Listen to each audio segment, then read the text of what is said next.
Hi, my name is Dr. Yuval Gozanky. I'm from Sapir College in Israel, and I want to talk to you today about this book, Histories of Children Television Around the World. And I will share the screen with you so we can talk about this book. This book, which I edited and was published this year, is a joint effort of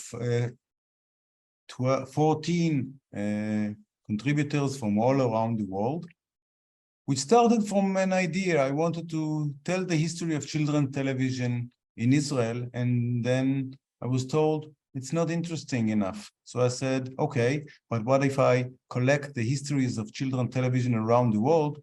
And they said, okay, that's a book that no one has written. So I approached a lot of my colleagues, researchers, academics, and also people from the professional field, producers, creators, to help me build this book I'm going to tell you a little bit about. So what is this book about? Actually, it looks like we can tell the history of children's television is similar around the world. But when you look at it in close, you can see that it is really not the same. When we look at 7 decades of broadcasting and we look beyond Anglo-American fields, we can see that television is a combination of technology and cultural form. That means that this is a social issue and not a technological one. And we can see that around television, and especially children's television, there has always been struggles. Struggles in every country. In every country, the struggles were a bit different, but still there is a lot of similarities. So what I'm going to talk about, and I want to try to see the similarities and the differences between those histories. So for example, there has always been a clash or a dilemma between public, private, and educational children's television. Public service in some of the countries were the first to be built. In other countries, it was left to the hands of private businesses, like in Brazil. Only later, the public service started. But still, there is also, because of children's television history, there is also a third option. The option is educational or instructional television. That means that television combines not only the technology, but also the perception of childhood. What do we want to give children? What do we see in order to broadcast content to children? Of course, political impact on children's television has always been part of its history. It could be changes in local or international politics.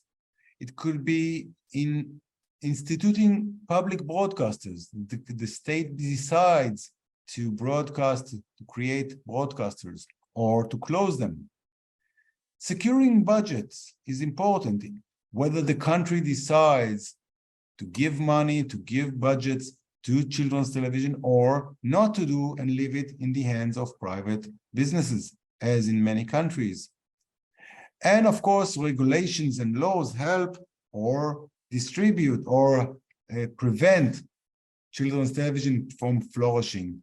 Regulation can help children's television if it is built in the right way. For example, in China, in the book, we can see the chapter about China. We can see that there was very little animation in China, made in China. So the government decided to pass a law that every broadcaster has to broadcast at least 50% of its animation, which would be produced within China. In one decision, in one regulation, this helped to build the enormous animation industry within China these days. And of course, technology has changed in the last 7 decades. It started from initial free-to-air broadcasting, which, for example, in huge countries like India or Brazil, meant that there was a lot of importance for local broadcasters because no one could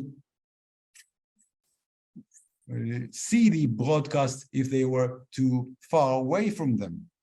Then multiple pay TV services like cable and satellite started, and they brought a new thing to children's television. Suddenly, you can have a children's channel, a full channel only for children all around the day, and that made it possible to have much more content and place to broadcast.